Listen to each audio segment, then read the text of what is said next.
a Ciudad de México con mi querido amigo el maestro Carlos Flores Rico, que ya me imagino todo lo que tiene que contar el día de hoy. Carlos, te saludo. Hola, mi querido Polo, ¿cómo estamos? Qué gusto saludarte como siempre a ti y a tu auditorio. Adelante, Carlos, ¿qué nos cuentas? Bueno, pues esto es una semana ya de consolidar números en la elección nacional y seguramente en la mayoría de los estados y municipios que tuvieron también comicios.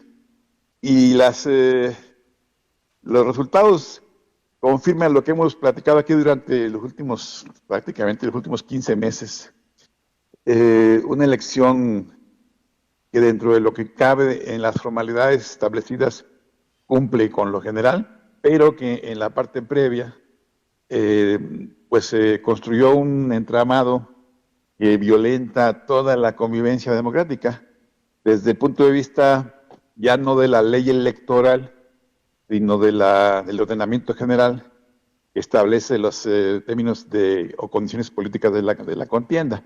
Ya hemos hablado aquí mucho del esquema populista, del abuso de la campaña anticipada, de la campaña permanente, y no voy a insistir más en eso por lo pronto, porque por lo visto no hay manera. Entonces, tenemos dos problemas del tipo electoral a la vista. El primero es una cosita que ya hemos aquí advertido, pero que tampoco se ha destacado, es que hay una interpretación de la asignación de las diputaciones de orden proporcional que está provocando digamos, una discusión ácida y, digamos, muy complicada en la opinión de los expertos y de los actores políticos.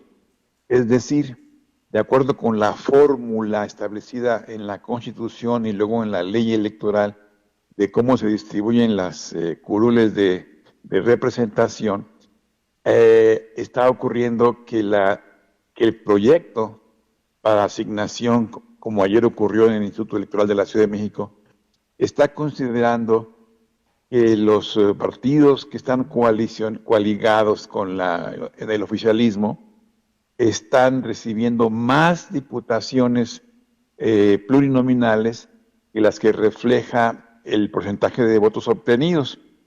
Entonces, así, por ejemplo, ayer en la tarde quedó claro ya que en la Ciudad de México los partidos de la coalición gobernante, con el 54% de los votos, o un poquito menos, recibirán más del 70% de las curules. Y eso aplicando mañosamente la fórmula de proporcionalidad.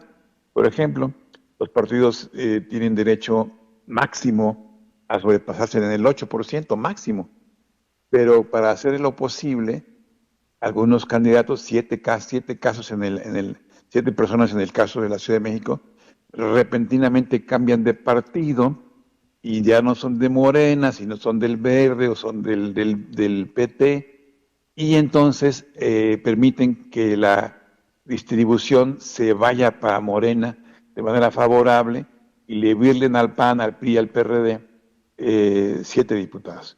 Esto es un ejemplo, digamos, penoso, lastimoso, pero está ocurriendo. Y se teme que eso ocurra también en la distribución de la asignación proporcional de la federal. Y entonces, como hasta ahora está el proyecto, a la ya de por sí abultada bolsa de diputados que ganaron por mayoría y los que les tocan de ley por el reparto de asignación, hay la idea, y ya lo dijo la presidenta del INE y dos o tres de los consejeros que la siguen, que bueno, que acá también se va a respetar el espíritu, la letra de la ley que dice que se reparten los curules independientemente de que se vaya más arriba del porcentaje del 8% máximo. Y eso llevaría a lo que es una abultada bolsa de diputados, una exagerada y falsa representación en más del 20% de lo que son los votos obtenidos. Eso no se necesita, no es urgente para esas personas, salvo y dijeras tú, bueno, es que van a obtener la calificada con eso. No, en la materia de diputados ya les sobran diputados para la calificación, para la mayoría calificada, que puedan hacer lo que desean con la Constitución, inclusive en diputados. Y en la Cámara de Senadores ocurre una cosa diferente.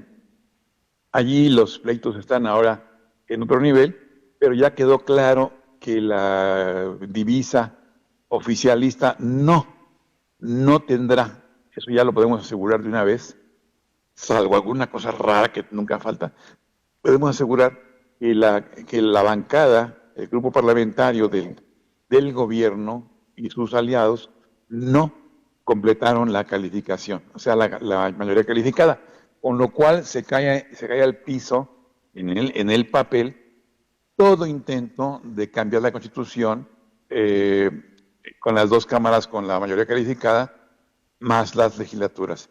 Tienen la mayoría calificada en la Cámara de Diputados con y sin las chapuzas, la tienen. No la tienen, sí la tienen en los estados con más de 16 legislaturas locales, pero no la alcanzan en el Senado porque les faltan 2 senadores para igualar y 3 para superar el 2/3.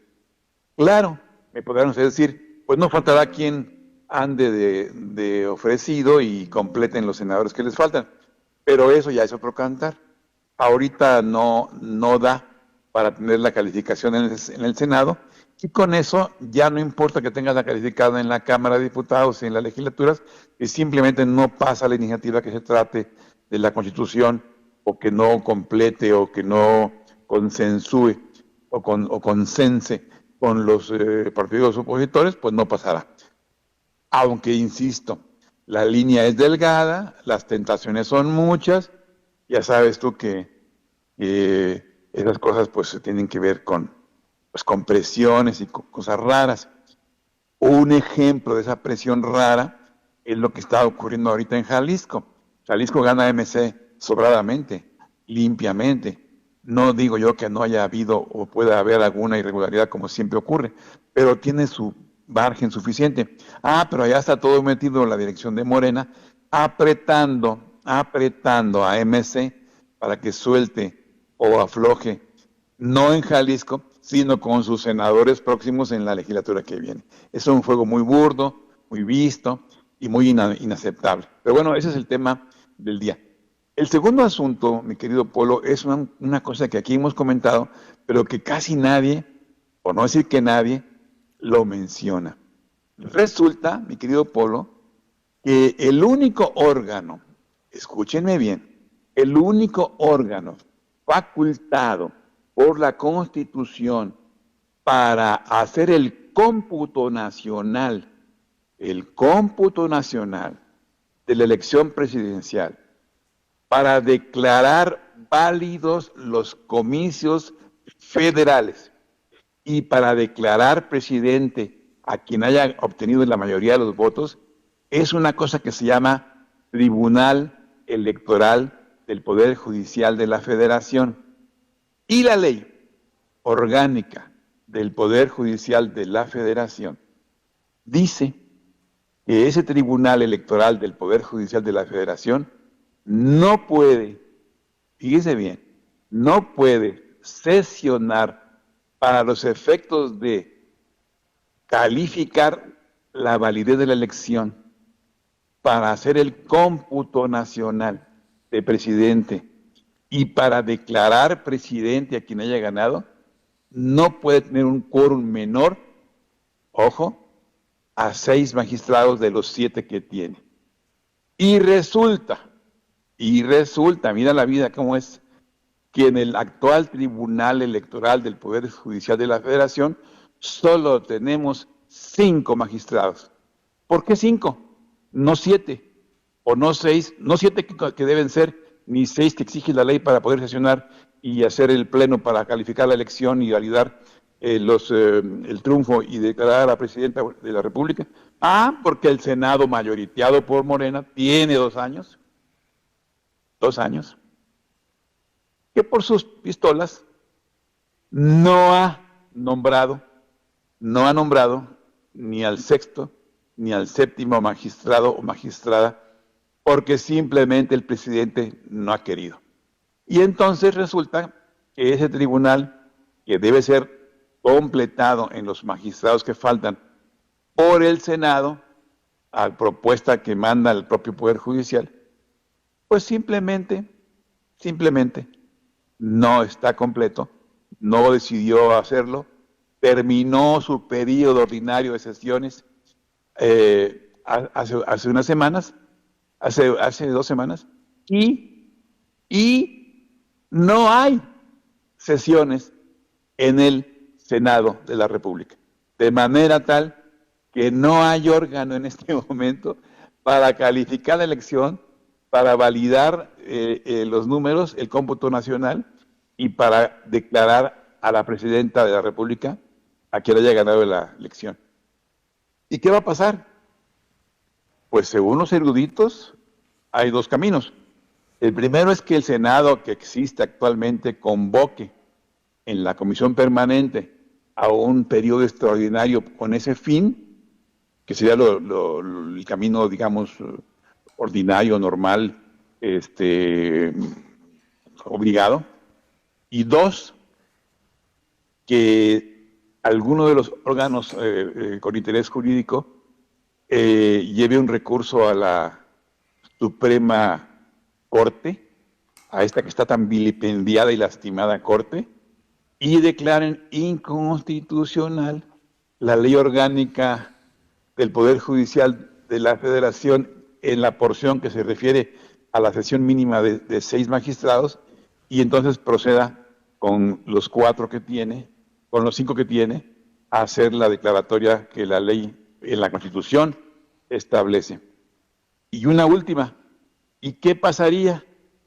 ¿Y qué pasaría si no se completan los 6 magistrados mínimos del Pleno del Poder Judicial de la Federación, del Tribunal Electoral del Poder Judicial de la Federación?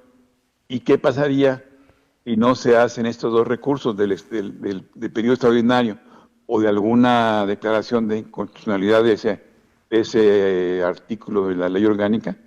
Pues simplemente no tendríamos presidente de la República y se desataría, mi querido Polo, un torbellino jurídico, porque tendría que declararse desierta la presidencia de la República y operar los mecanismos de la Constitución para una presidencia provisional, un gobierno interino y nuevas elecciones.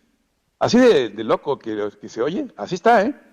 Por lo pronto, el asunto sigue la fiesta, sigue la mirra, el incienso y el oro a los triunfadores, sigue la cubetada de insultos y agravios a los que perdieron siguen insultando a los electores que no saben votar, y la ley y la Constitución, APA, bien, gracias. Ese es mi comentario, mi querido Polo. No, pues por mucho, muy interesante, Carlos. ¿Y cuál es tu pronóstico?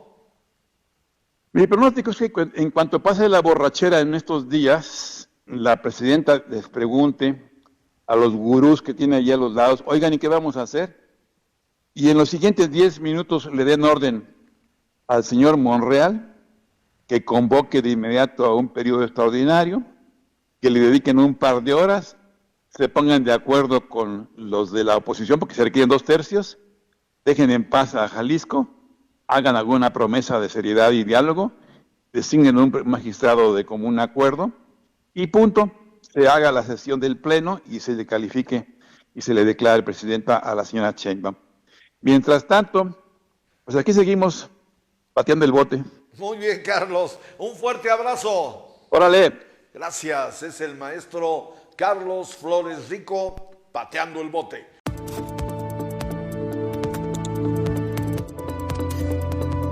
Jamendo.com